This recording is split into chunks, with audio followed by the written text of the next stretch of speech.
આપણે મહાભારતમાં પિતામહ ભીષ્મ એમને બાણશૈયા પર મૃત્યુ તરફ જતા હતા, પણ એમણે દક્ષિણાયનમાં શરીર ન છોડી ઉત્તરાયણની પ્રતીક્ષા કરી હતી. એ આપણને ખબર છે. ભીષ્મજી આમ તો આજાન દેવતા હતા, પરંતુ શાપને કારણે એક કોકના શાપને કારણે એ મૃત્યુ લોકમાં આવ્યા હતા. આથી તેમને દેવલોકમાં જવાનું હતું. દક્ષિણાયનના સમયે દેવલોકમાં રાત રહે છે અને તેના દરવાજા બંધ રહે છે. જો ભીષ્મ પિતામાં દક્ષિણાયન સમયે શરીર છોડત તો તેમને પોતાના લોકમાં પ્રવેશ કરવા માટે બહાર ઊભા રહેવું પડત, પ્રતીક્ષા કરવી પડત. તેઓની પાસે ઈચ્છા મૃત્યુ હતું.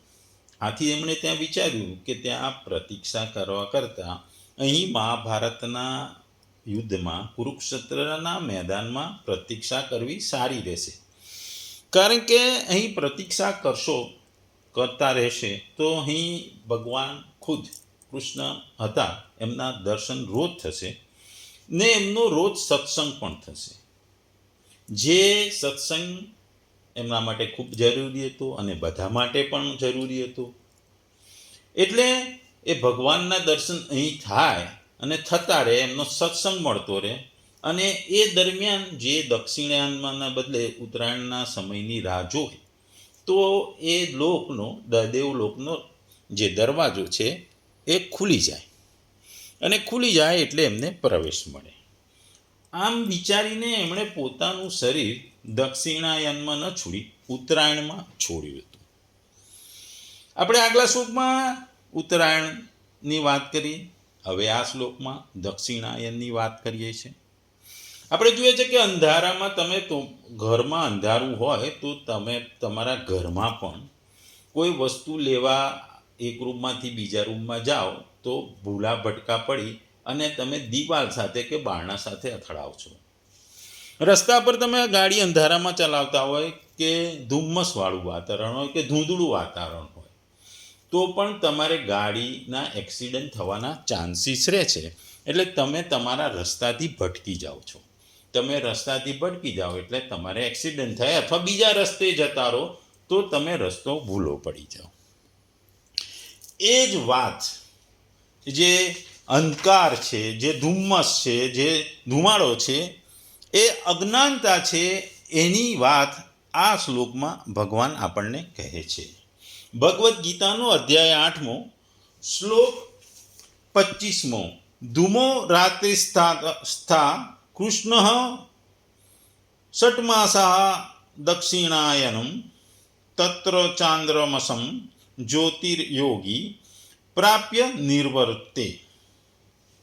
ગુજરાતીમાં જો આ શ્લોકને કહીએ તો ધુમાડો રાત્રિ કૃષ્ણ પક્ષમાં કે સૂર્ય દક્ષિણાયનમાં હોય તો તે 6 માસમાં જે યોગી મૃત્યુ પામે છે તે ચંદ્રલોકમાં જાય છે, પરંતુ ત્યાંથી તે પુનઃ પાછો આવે છે. બીજા શબ્દોમાં આ શ્લોકને કહીએ તો, અને જે માર્ગે ધૂમાભિમાની દેવતા છે, રાત્રિનો અભિમાની દેવતા છે, કૃષ્ણ પક્ષનો અભિમાની દેવતા છે અને દક્ષિણાયનના 6 મહિનાનો અભિમાની દેવતા છે, એ માર્ગે મૃત્યુ પામીને જનાર સકામ કર્મ કરનાર યોગી આ દેવતાઓ દ્વારા ક્રમે ક્રમે લઈ જવાને ચંદ્રમાની જ્યોતિને પામી સ્વર્ગમાં પોતાના શુભ કર્મોનું ફળ ભોગવી પાછો કરે છે. ટૂંકમાં આગલા શ્લોક જે 24મા શ્લોકથી વિરુદ્ધ આ શ્લોકની વાત કરવામાં આવી છે. આગલા શ્લોકમાં પ્રકાશની વાત હતી, આ શ્લોકમાં અંધકારની વાત હતી, આગલા શ્લોકમાં ઉત્તરાયણની વાત હતી, આ શ્લોકમાં દક્ષિણાયનની વાત છે, આ શ્લોકમાં અજ્ઞાનતાની વાત છે, આગળના શ્લોકમાં જ્ઞાનની વાત હતી. જીવનમાં અંધકાર હોય, ધુમાડો હોય કે અજ્ઞાનતા હોય તો આ પરિસ્થિતિમાં તમે ઠોકર ખાઓ, તમે તમારા ધારેલા રસ્તા ઉપર તમે ફળીભૂત ન થાઓ. તમે તમારી રસ્તામાં ફળીભૂત ન થાઓ એટલે તમે તમારા ઉદ્દેશને પરિપૂર્ણ ન કરી શકો. એટલા માટે જીવનમાં પણ આપણે કીધું અજ્ઞાનતા તમને અંધકાર તરફ લઈ જાય, અંધકાર એ જ તમને ડૂબાડે છે. જ્ઞાનનો પ્રકાશ, જ્ઞાનની પ્રકાશ તમને અંધકારમાંથી પ્રકાશ તરફ લઈ જાય છે, એ તમને ઉત્તરોત્તર પ્રગતિ તરફ લઈ જાય છે. ટૂંકમાં આ શ્લોકમાં ભગવાન કહે છે કે જે આગલા શ્લોકોમાં જે દેવતાઓ હતા એવા જ દેવતાઓની ભગવાન વાત કરે છે. સ્થળ અને કાળની દ્રષ્ટિએ જેટલો અધિકાર અગ્નિ અર્થાત પ્રકાશના દેવતાનો છે તેટલો જ અધિકાર અંધકારના દેવતાનો છે. જે તે ધૂમાધિપતિ દેવતા કૃષ્ણ માર્ગેથી જવાવાળા જીવોને પોતાની સીમાથી પાર કરાવી રાત્રિના અધિપતિ દેવતાને આધીન કરી દે છે. રાત્રિનો દેવતા એ જીવને પોતાની સીમાથી પાર કરાવી દેશ કાળને લઈ જઈ બહુ દૂર સુધી અધિકાર રાખવાવાળા કૃષ્ણ પક્ષના અધિપતિ દેવતાને આપી દે છે કે આધીન કરી દે છે.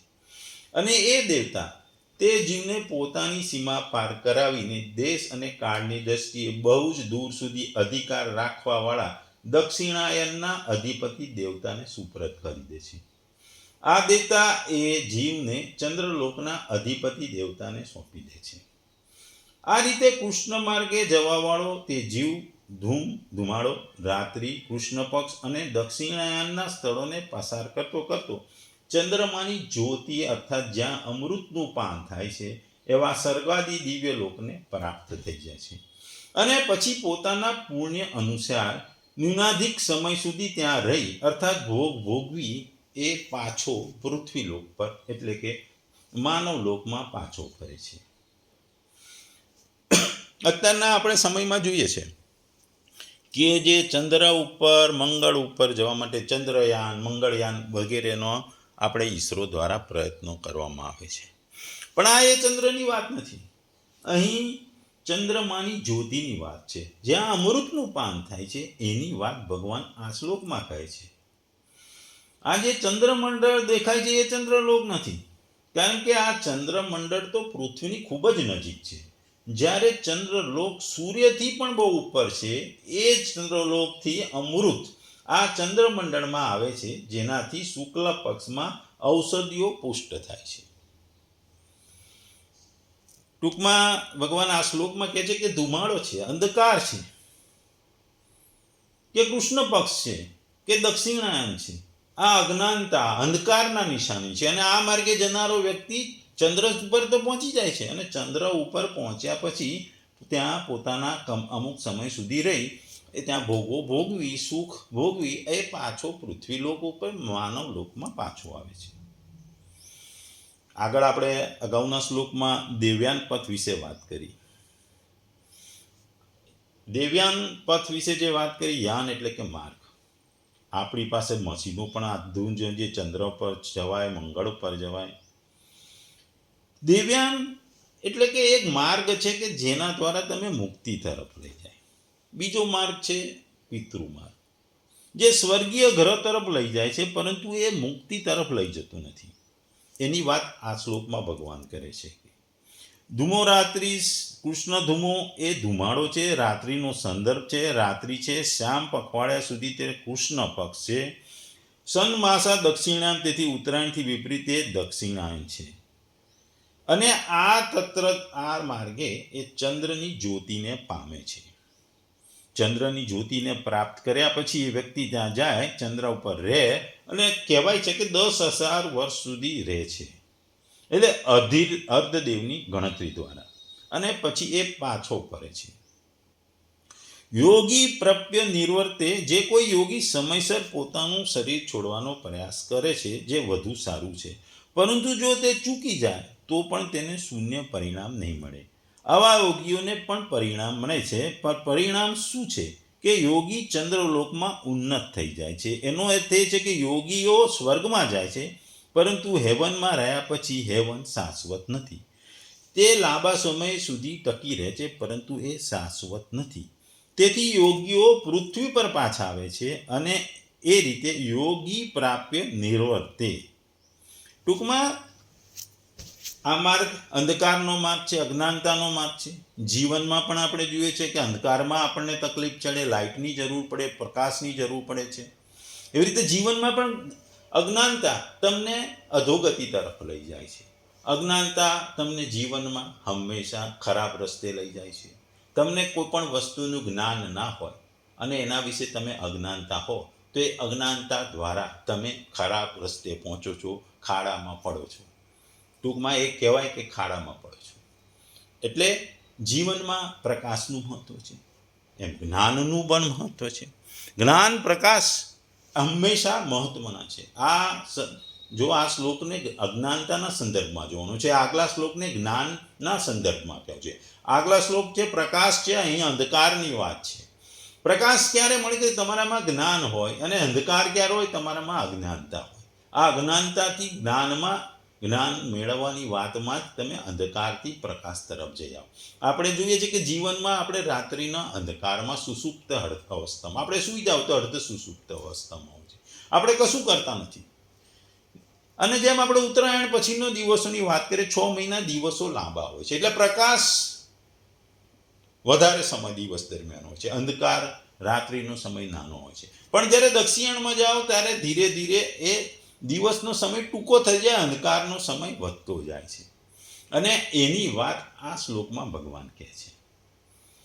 ભગવાન ખાસ કરીને જ્ઞાન અને અજ્ઞાનતાની, પ્રકાશ અને અંધકારની સાથે આ છેલ્લા 2 શ્લોકોને કહે છે કે જીવનમાં તમે જ્ઞાન હોય, તમે હંમેશા પ્રકાશમાં હો, એટલે જ્ઞાન દ્વારા પ્રકાશમય થાવ તો તમને મોક્ષ મળી જ જાય.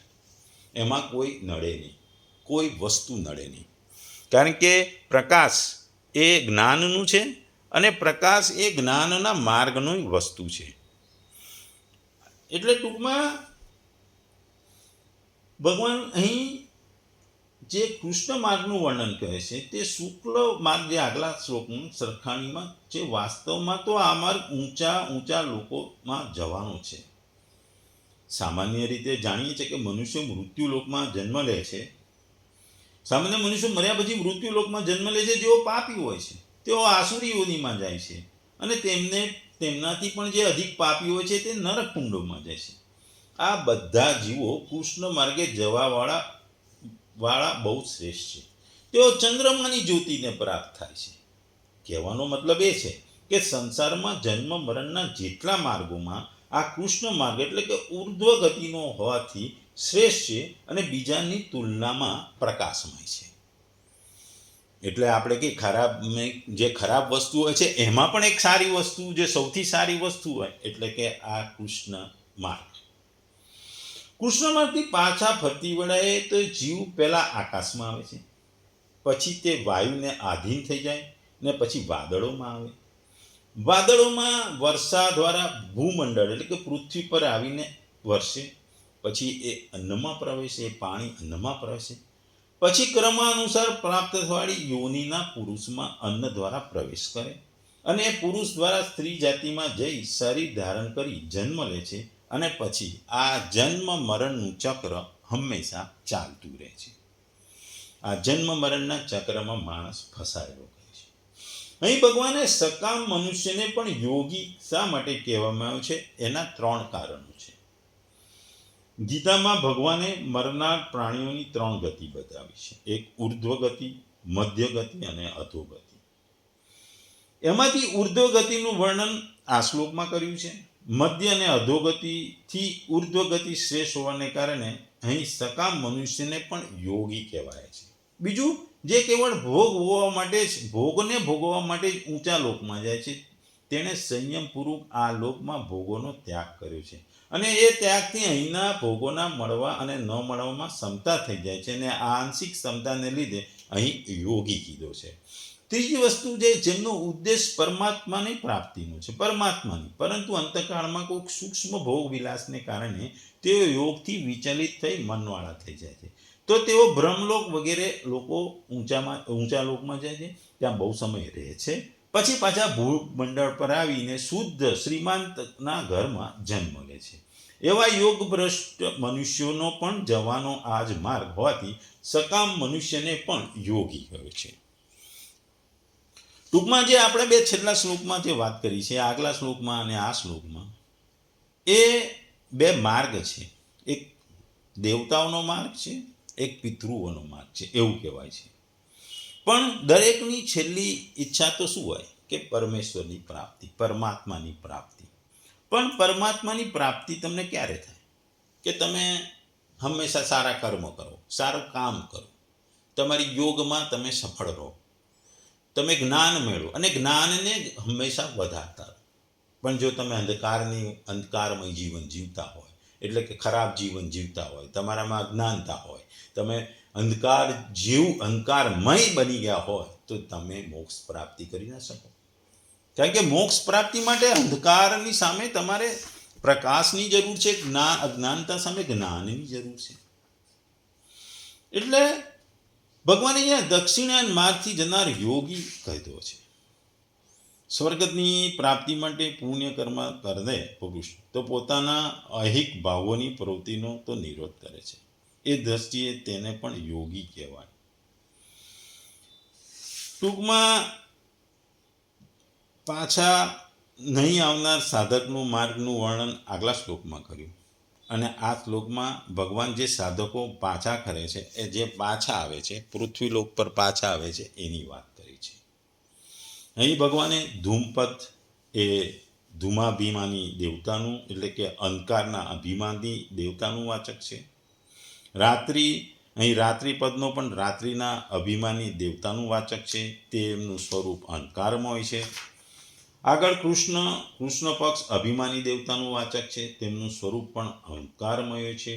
અને દક્ષિણાયન પદ, જે 6 માસમાં સૂર્ય દક્ષિણ દિશા તરફ ગમન કરે છે, તે 6 માસની સમય છે એને અવધિને દક્ષિણાયન કહે છે. તે અભિમાની દેવતાનું પણ વાચક છે. ને આ દેવતાનું સ્વરૂપ પણ અંધકારમય છે. અંતરિક્ષ લોકની ઉપર જે લોકોમાં 6 માસનો દિવસ અને 6 માસની રાત્રિ હોય છે, ત્યાં સુધી આ દેવતાનો અધિકાર હોય છે. ટૂંકમાં આ 4 દેવતાઓ એમના જુદા જુદા એમના પોતાના સ્થિત માર્ગ, અંધકારમય માર્ગથી તમને ચંદ્રની જ્યોતિ સુધી પહોંચાડે છે. ધૂમાભિમાની દેવતા તમને રાત્રિના દેવતા જોડે પહોંચાડે. રાત્રિના દેવતા કૃષ્ણમાં પહોંચાડે. કૃષ્ણ પક્ષના દેવતા તમને દક્ષિણાયનમાં પહોંચાડે, અને દક્ષિણાયનમાંથી માણસ ચંદ્રલોકમાં જાય. ચંદ્રમાના લોકમાં તેના અભિમાની દેવતાનું સ્વરૂપ હંમેશા શીતળ અને પ્રકાશમય હોય છે. તેના જેવા પ્રકાશમય સ્વરૂપનું નામ એટલે કે જ્યોતિ છે. અને તેવા સ્વરૂપને પ્રાપ્ત કરી લેવું એ ચંદ્રમાની જ્યોતિને પામવું, એવું આ શ્લોકમાં કહેવાનો મતલબ છે. ત્યાં જનારો સાધક તે લોકમાં શીતળ પ્રકાશમય દેવ શરીર પામી પોતાના પુણ્યના કર્મોના ફળ સ્વરૂપે દિવ્ય ભોગોને ભોગવે છે. ત્યાં રહેવાનું નક્કી થયેલા સમય પૂરો થાય એટલે આ મૃત્યુલોકમાં પાછો આવવું, એ જ ત્યાંથી પાછા આવવાનું આ શ્લોકમાં કહે છે. જે કર્મોના ફળ સ્વરૂપે સ્વર્ગ અને ત્યાંના ભોગો મળે છે, તેમનો ભોગ પૂરો થઈ જાય ત્યારે તેઓ ક્ષીણ થઈ જાય છે. ત્યારે પ્રાણીઓ ત્યાંથી પાછા ફરવું છે. પાછા ફરવા માટે તે બાધ્ય છે. તે ચંદ્રલોકમાંથી અવકાશમાં આવે છે, ત્યાંથી વાયુ બને છે. વાયુ પછી ધુમાડામાં આકાર પડે છે. ધૂમમાંથી વાદળ આવે છે. વાદળમાંથી મેઘ બને છે. મેઘ જળ સ્વરૂપે પૃથ્વી પર વરસે છે. ત્યાંથી ઘઉં, જવ, તલ, અડદ બીજોમાં આવે છે અને વનસ્પતિમાં પ્રવેશે, અને પછી એ ધાન્યો દ્વારા પુરુષના વીર્યમાં પ્રવેશે, અને તે વીર્યનું સિંચન સ્ત્રી યોનિમાં થાય અને પોતાના કર્મ અનુસાર યોનિ પ્રાપ્ત કરી જન્મ ગ્રહણ કરે છે. ટૂંકમાં આ શ્લોકમાં ભગવાન આપણને જે અંધકારનો માર્ગ છે એની વાત કરે છે. અંધકારનો માર્ગની વાત કરે છે, જેના પ્રયાણ કાળમાં ધુમાડો ફેલાઈ રહ્યો છે. યોગાગ્નિ હોય છે. અગ્નિ એટલે યજ્ઞમાં પ્રક્રિયામાં જોવા મળતો અગ્નિ, પરંતુ ધુમાડાથી ઢંકાયેલી અજ્ઞાનની રાત્રિ હોય છે, અંધારું હોય છે. કૃષ્ણ પક્ષનો ચંદ્ર ક્ષીણ થઈ ગયો હોય છે. ગાઢ અંધકાર વ્યાપેલો હોય છે. ષડ વિકારો એટલે કે કામ, ક્રોધ, લોભ, મોહ, મદ અને મત્સરથી યુક્ત દક્ષિણાયન એટલે કે બહિર્મુખ હોય, જે પરમાત્માના થી હજુ બહાર છે એ યોગીનો પુનઃ જન્મ લેવો પડે છે, ફરી જન્મ લેવો પડે છે. તો એ વાતને આ શ્લોકમાં કહે છે, કારણ કે ઉત્તરાયણ અને દક્ષિણાયન બંને માર્ગો છે. એ બંને માર્ગો તમને જુદા જુદા જગ્યાએ લઈ જાય છે. એ વાતને આ શ્લોકમાં ભગવાન કહી રહ્યા છે અને સમજાવી રહ્યા છે. ટૂંકમાં અંધકાર અને પ્રકાશ, જ્ઞાન અને અજ્ઞાન, ઉદ્ધવ ગતિ કે અધોગતિ, આ દરેક બે પાસા છે. જીવનમાં દરેક વસ્તુના બે પાસા હોય છે. એક પાસું સારું હોય, બીજું ખરાબ હોય. એક ઉત્કૃષ્ટ હોય તો બીજું દુષ્કૃષ્ટ હોય. એ વાતને ભગવાન આ શ્લોકમાં અંધકાર સાથે સરખાવે.